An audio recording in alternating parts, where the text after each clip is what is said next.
guys, it's Stock Curry, and today I've got a dozen different stock picks for you guys, as well as 2 cryptocurrencies. We're also going to talk about the sector rotation, where you should be pulling money out of, and where you should be putting money into. So let's get into it. Now, let's start with the July sector rotation. Right now, money is moving out of growth stocks and into value stocks. In fact, if we take a look at this E-Trade chart here, you can see where the money moved into in the month of June. And it's a couple of different things: banking stocks, energy, oil, retail, consumer goods, and other value stocks. So what's going on? Well, as the Fed starts to taper back their bond buying, what that's going to do is that's going to raise yields. And rising yields will be bad for high growth stocks because it increases the cost to borrow. As a result, money will start moving out of high growth stocks and into value stocks. Now, if you continue to hold mostly high growth stocks, you could see your overall portfolio go down while the market overall goes up.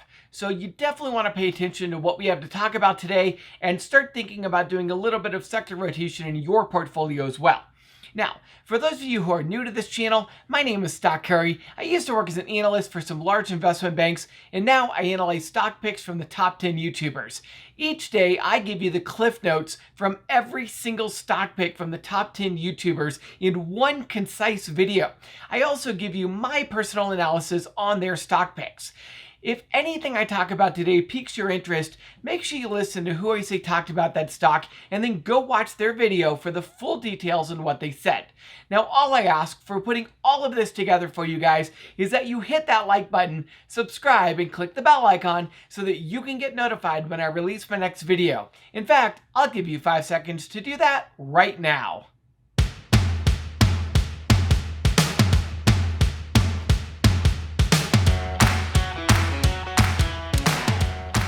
Alright, before we get to today's stock picks, I just want to remind everyone that I am not a financial advisor, and none of the YouTubers I analyze are financial advisors either.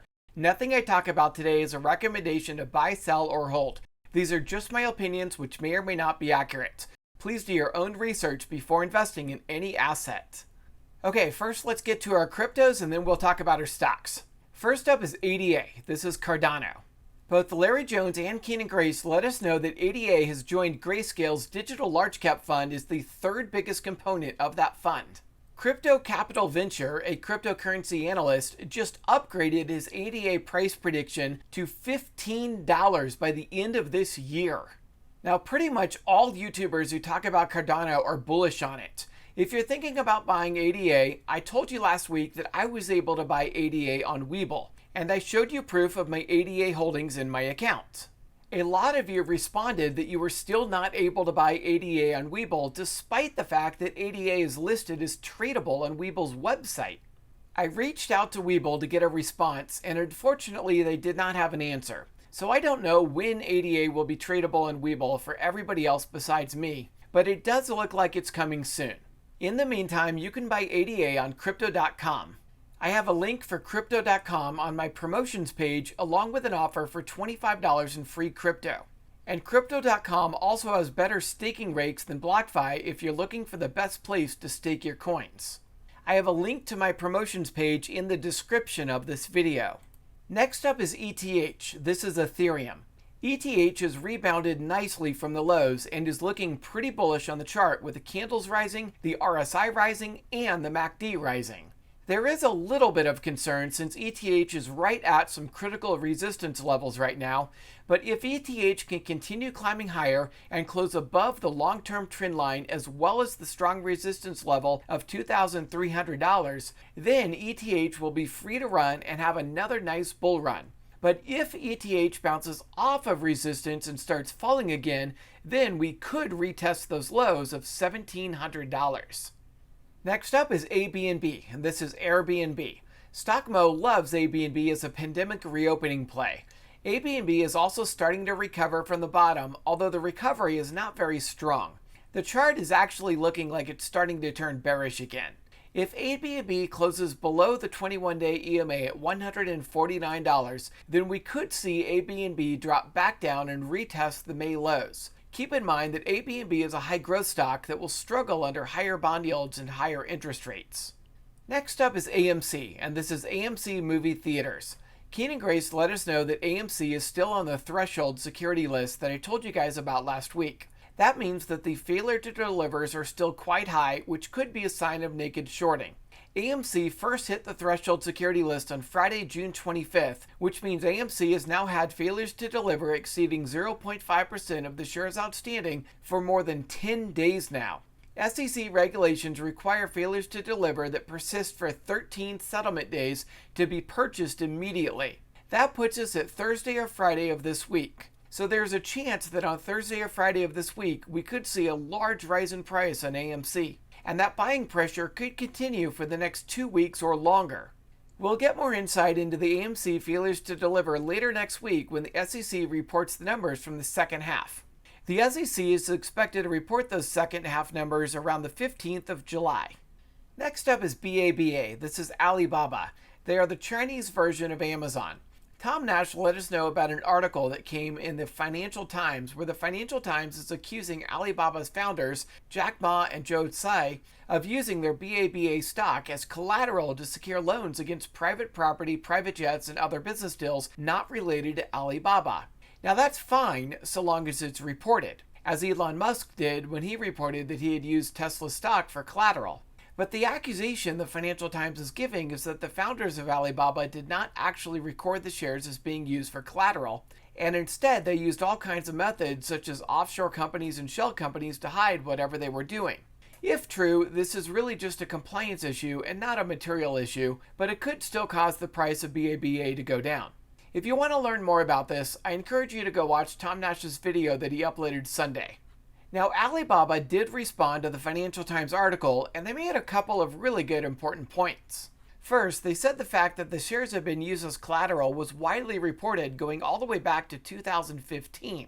In addition, and this is the really important thing, is that Jack Ma and his affiliates currently do not have any loans outstanding that are collateralized with Alibaba shares. Therefore, there is no risk of any margin calls with respect to Jack or his affiliates. So even if the Financial Times article is true, it's a moot point since it's old news. And there's no risk of margin call due to outstanding debts because no shares are currently being used as collateral for any loans. Now, one thing I did find interesting about Alibaba's response is that they claim to have not disclosed the shares because they are abiding by Chinese policies and not US policies. That could be a problem down the line with perhaps a small fee from the SEC, but in the long run, it's really no big deal. So in summary, this is old news. It might result in a small fine, but there's no material impact on the company or the stock. Next up is FSR. This is Fisker, and they're a car company getting into EVs. StockMo still thinks FSR could do very well. Fisker is still very early in the EV race and hasn't even started delivering vehicles yet. They don't plan to start delivering EVs until the end of 2022.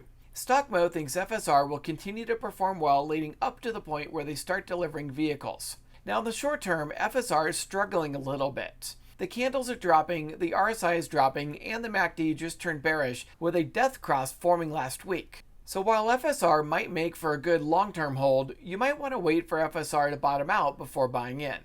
Next up is LVS. This is Las Vegas Sands. They're a brick-and-mortar casino company. The traveling trader likes LVS due to the technicals. The MACD just turned bullish and had a golden cross. LVS also bounced off of the trend line and back above the 10-day EMA. LVS would work well as both a swing trade and a long-term hold. The traveling trader said Las Vegas continues to be one of the hottest destinations for travel after the country fully reopens. Next up is MARA. This is Marathon Digital Holdings, and they're a Bitcoin miner. StockMo still thinks MARA will continue to perform well. While the daily chart is showing consolidation, the weekly chart is very bullish and is showing a strong uptrend. The weekly candles are now above all of the EMAs, the RSI is rising, and the MACD is rising. So all of those point to continued upward momentum on MARA over the next few weeks. Just be careful though, because Bitcoin has struggled to rebound and remains in a downtrend. Because MARA is a Bitcoin miner, the price of the stock will be heavily affected by the price of Bitcoin. If Bitcoin drops below the support level of around 32,350, then it could drop much further, and that will really hurt the price of MARA. Next up is PENN. This is PENN National Gaming. They're an online and brick-and-mortar gambling company. Stockmo said he likes PENN because he believes the gambling industry is going to grow tremendously over the next few years as more and more states legalize online gambling. Stockmo still likes DraftKings, ticker symbol DKNG, the best amongst gambling stocks, but he also likes PENN for some diversification. PENN has consolidated around the 300-day EMA, but so far has not broken below the 300-day EMA. This is the lowest price you'll be able to buy PENN at so long as it holds above the 300-day EMA. If you're looking to buy PENN, then I think now is the best time to buy in. I will give you a stop loss price of $72.50 in case PENN drops below the 300-day EMA. Next up is SOFI. This is SOFI, and they're an online fintech startup. Stockmo loves SOFI because they are a great fintech company and they are also trying to get their banking charter. Once SOFI gets their banking charter, their revenue should explode as SOFI will be able to start lending money to more people. That will make SOFI both a fintech stock as well as a banking stock. Another fintech company currently seeking their banking charter is Square, ticker symbol SQ. So you might want to consider SQ in addition to SOFI for some diversification. Now technically, SOFI looks very bearish, but is approaching a bottom, so I would wait before buying in. I will give you a buy-in price of $17.50 and an ideal buy-in price of $16.75. Next up is TLT. This is a 20-year Treasury bond ETF. The traveling trader bought leap put options on TLT because he expects yields to rise as the Fed cuts back on their bond purchases. With bonds, prices drop as yields rise. So if the Fed cuts back on bond buying, that will lower the demand. And if you remember from your basic economics class, when demand drops, prices will also drop due to the lower demand. That is what the traveling trader is expecting will happen. As bond prices drop, the value of TLT should drop as well. And put options make money when a stock or ETF drops in price. So if you think the Fed will start cutting back on its bond purchases soon, then you might want to consider a bearish position on TLT. Now personally, I think it's a little bit early for this play. I personally don't think the Fed will cut back on their bond purchases until September at the earliest. But I could be wrong. Nobody knows for sure. We'll just have to keep listening to the Fed's monthly speeches to get a feeling for when they might start tapering their bond buying. Next up is TSLA. This is Tesla, and they're an American EV manufacturer. Keenan Grace reiterated that TSLA would be a good stock to buy because they beat delivery numbers, and I agree. Now technically, this chart is very interesting right now. The stock has literally been trading flat for the past 7 days. This kind of flat trading makes options very cheap. So now would be a great time to buy options on TSLA if you want to do that. On the weekly chart, TSLA looks quite bullish with the candles rising, the RSI rising, and the MACD rising. So I do believe TSLA will continue rising over the next few weeks. TSLA should be reporting earnings at the end of this month, and TSLA might rise in anticipation of great earnings.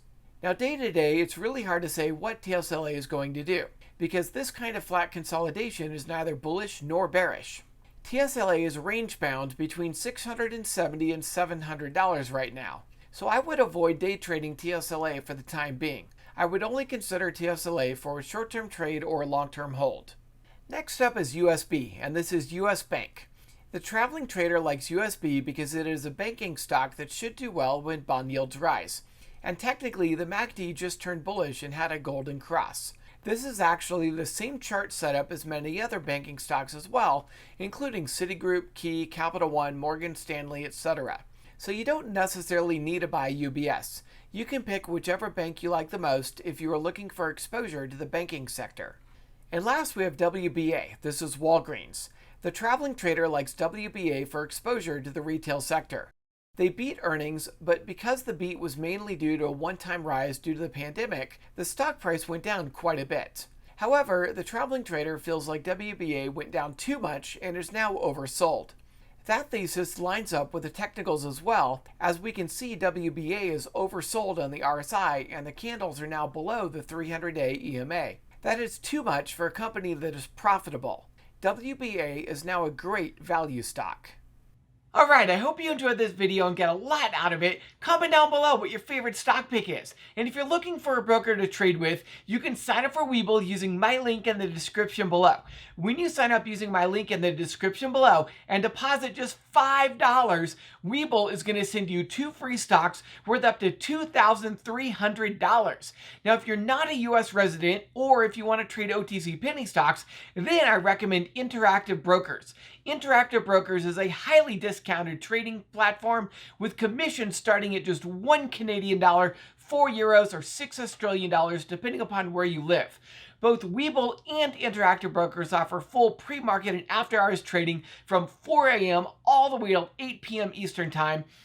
So you get the full trading markets in order to trade and make money. Now, I do have material connections with both Webull and Interactive Brokers, so when you use my links to sign up, not only are you getting access to a great platform, you're also helping me to be able to continue to produce these great videos for you. Now, I know you're probably wondering what's going on with the backdrop. The monitors are gone. We got a white wall, a bunch of markings and letters and numbers on the wall. What's going on?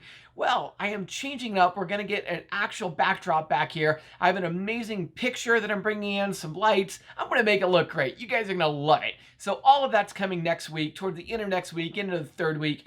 Man, I can't wait to get that up for you guys. I'm so excited. I'm sure you're going to love it. I know I've been experimenting with a lot of new things lately, some music and new backdrops, things like that. You know, obviously, as I try new things, a lot of things aren't quite going to work the way that I had hoped. I'm going to fail a lot, but eventually we'll get it right, and this channel is going to be amazing. So I appreciate all of you. Thank you guys for subscribing. If you haven't done it already, hit that like button, subscribe, and click the bell icon or follow the page. I hope you guys have a lot of success trading, and I will see you tomorrow.